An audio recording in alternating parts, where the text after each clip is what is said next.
Hello, you're here with Ian Pedersen, medical hemp researcher and CBD researcher for over 18 years.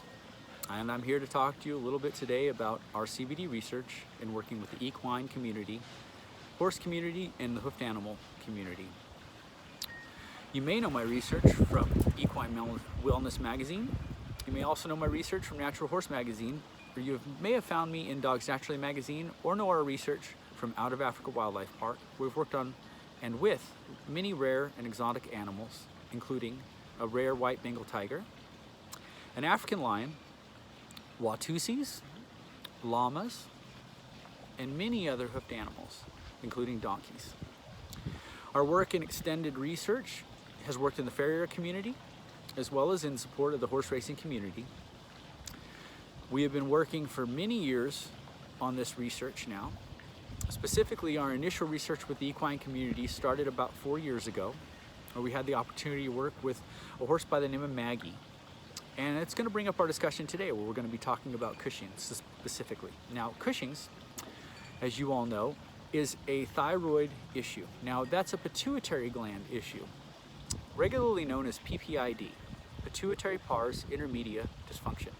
Now, what that is a dysfunction that's happening at a central nervous level, that's happening and creating an excess of the pituitary function that's relating to many different issues. Now, it's relating to inflammation, relating to laminitis eventually. And this can relate to many different things, including, off temper, really contributing to an off temper for the horse, as well as just overall pain, an overgrown coat. So this is something that most horse owners really want to avoid. Now, it's something that typically the horse community has been dealing with, so it's something that we felt we needed to address in the community.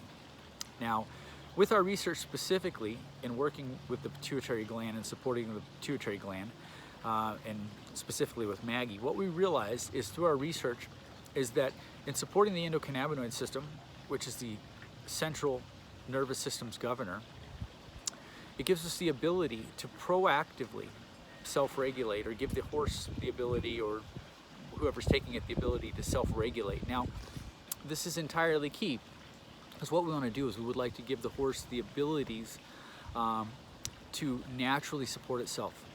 Now, by supporting the endocannabinoid system, which we know is the governor, again, of the central nervous system, what we can do is we can supply that endocannabinoid system with cannabinoids.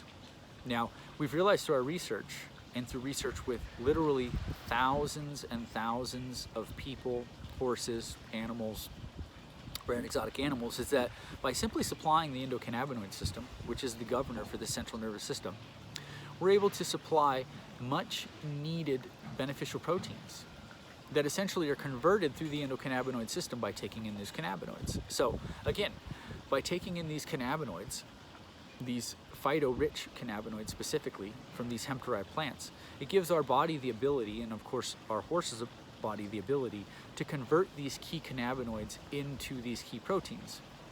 Now, some of these key proteins turn into things like anandamide.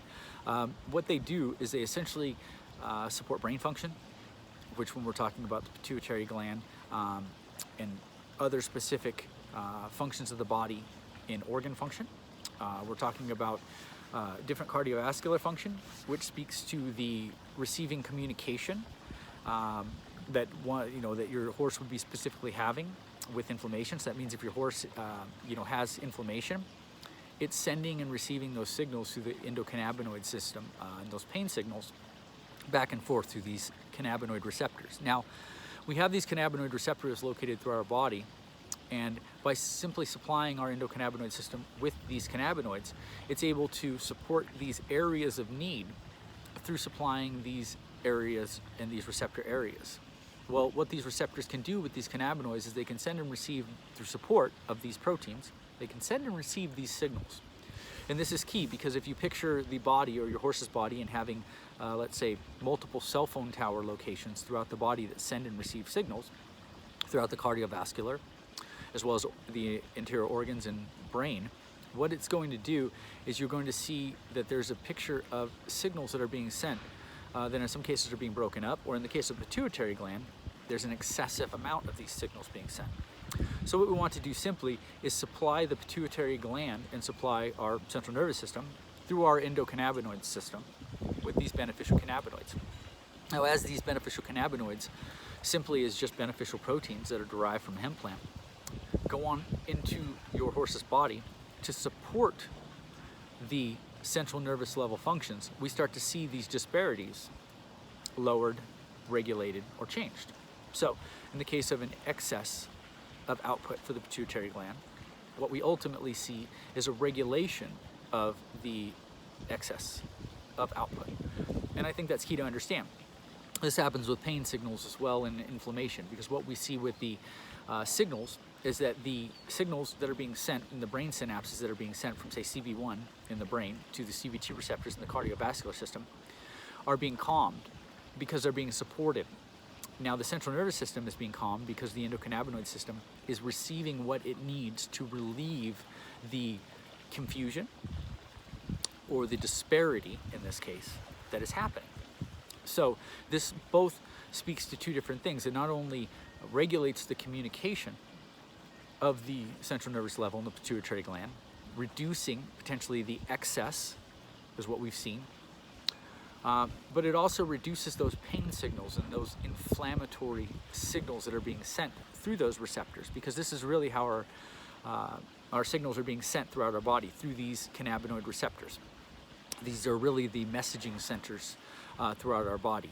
Now, you may think that these messaging centers come through your brainstem. They do, but they're actually sent from these other centers, cannabinoid centers. So when we look at the ulterior functions that are happening at an involuntary level, if we can begin to support them with these cannabinoids, we can really begin to see many different benefits. I'd like to talk about a specific case today that we had with a case by the name of Maggie. Rich Sherlock, a local, had brought us her case about 4 years ago.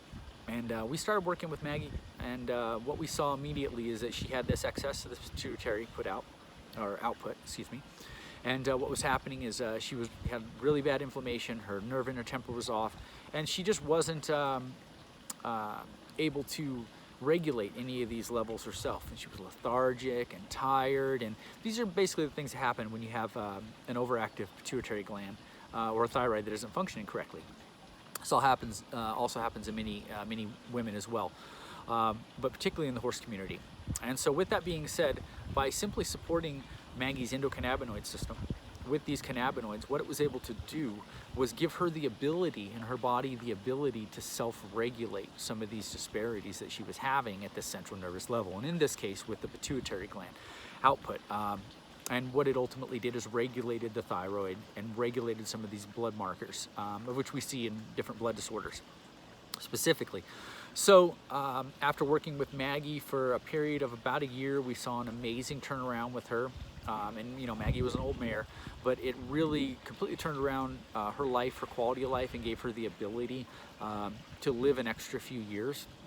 And for being a 1,400-pound mare at that time, it was I think detrimental for her, at her weight in that late stage, to be able to do some things to reduce the inflammation and to really reduce even some of the weight gain then. So I'm really thankful to have the opportunity to work with Maggie to get some of our initial studies, and now those have gone on for many years, and we've actually worked with many humans to date, as well as different pets for these different types of blood disorders, and we can see that it works very similarly as all animals, mammals, humans, pets, invertebrates, and even reptiles share this one function of having an endocannabinoid system, which is so beautiful because it gives us the ability to really speak to some of the disparities that we're having at a central nervous level by just simply supplying ourselves with a natural beneficial cannabinoid that we can find in this phyto-rich plant that we all know as hemp today.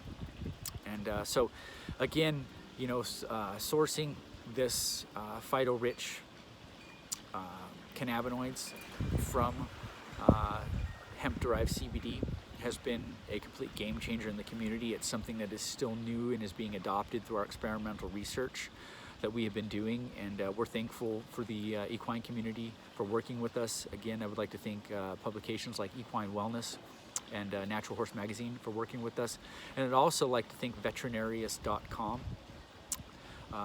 They're doing some great things, and I'd like to thank them for hosting this talk today about CBD and thyroid for for horses.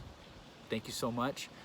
You can find me on Instagram at The Real Ian Pedersen. You can find me at Ian Pedersen, that's Pedersen on Facebook. And I look forward to seeing you out there in the community making change. Thank you so much, and be well.